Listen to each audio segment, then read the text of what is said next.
So, ano-ano nga po ba yung tamang makeup na pwede po natin gamitin? Especially mga day makeup po para sa isang college student. Actually, for college students, dapat you should wear your makeup light colors lang. Yes po. So, basically, makeup today is parang damit din na everyday na sinusuot natin.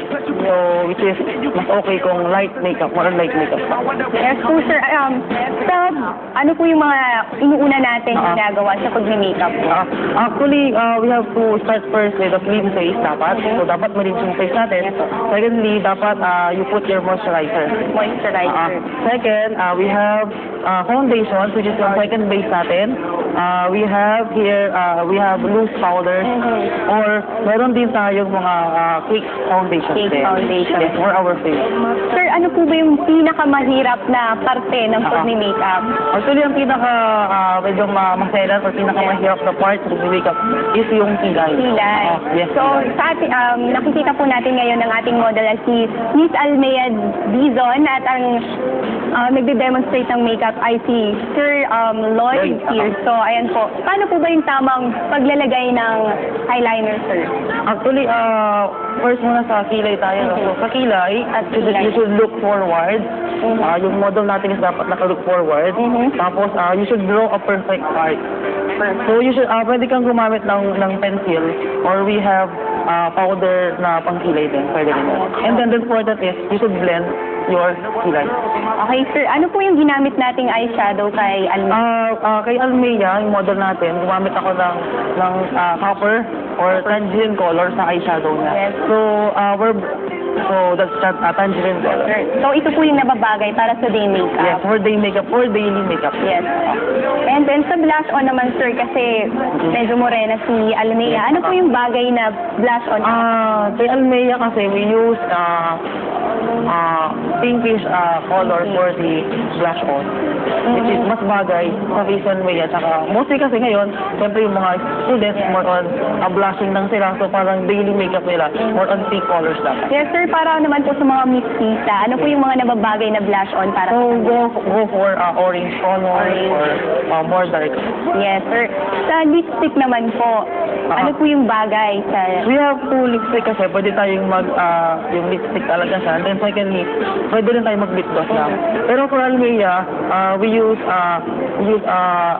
thick lipstick. Yes. And then, tinatungan namin siya ng lip gloss. Which is for daily, for daily makeup naman, mas babagay sa kanya. Yes, sir. Kasi yung mga iba kasi may mga iba't ibang tipo ng skin. So, sa mga medyo madaling magka-allergy sa makeup, ano po yung mga ma-advise natin sa ating mga kapamilya sa tamang pagpili po ng makeup? So, unang-una kasi, check mo yung brand na binibili mo. It should be a hypoallergenic makeup. Dapat with vitamin siya. May mga makeup kasi na may SPF or something. So, make sure na branded or it has vitamin. Yes. Saka mas safe sa skin. Sir, gaano po ba tumatagal ang makeup? For a simple makeup, it will last at least the whole day. So, mostly ganun. Saka sa mga makeup naman is waterproof na siya. Yes, sir. So, Dahil nga po, tag-ulan na ngayon. Ano po ba yung mga makeup na nababagay sa tag-ulan? Pag tag-ulan, siyempre at least dapat waterproof. Parang at least pag nabasa yung sa ulan, yung model natin is mas safe siya. So, hindi siya matatanggal agad. So, sir, advisable pa rin ba na maglagay ng mga eyeliners? At least, depende pa rin. Pero as of now, go for light, Yes. light lang talaga siya. Yes, sir. Sir, after po, pag nagtanggal na po tayo ng makeup, ano po yung dapat nating gawin? Ano po yung mga dapat nating ipahid sa ating mukha para po manatili pa rin healthy yung ating skin? So actually, the whole day you're wearing your makeup. Pag uwi ng bahay, clean your face with water and then at least white soap. Yes, So that's it. So make sure na before ka matulog, tanggalin mo yung makeup mo para at least the whole night hindi nakababad yung makeup. So mas safe sa skin. Yes, sir. Sa paglalagay naman po ng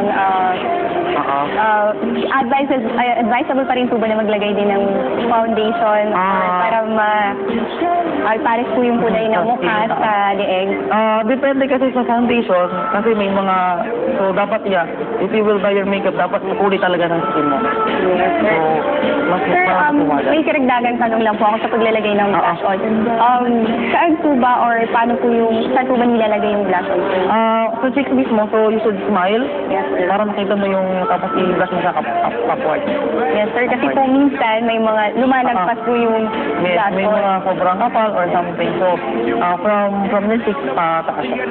From your hairline sa may, dito sa may tent. Yes, sir. Sir, gano'n na po ba kayo katagal nagme-makeup? Actually, kasi mga 6 or 5 years. Parang ganun. Yes, sir. Thank you very much po. Maraming salamat. Maraming salamat, Sir RJ Cruz. Ayan, at mga kapamilya, meron pa po kami ihati ng mga tips sa inyo kung ano nga ba ang mga kakailanganin nating dalhin ngayong pasukan. Maya-maya po yan at magbabalik pa rin ang Gandang Umaga, kapamilya. It's not about the money, money, money.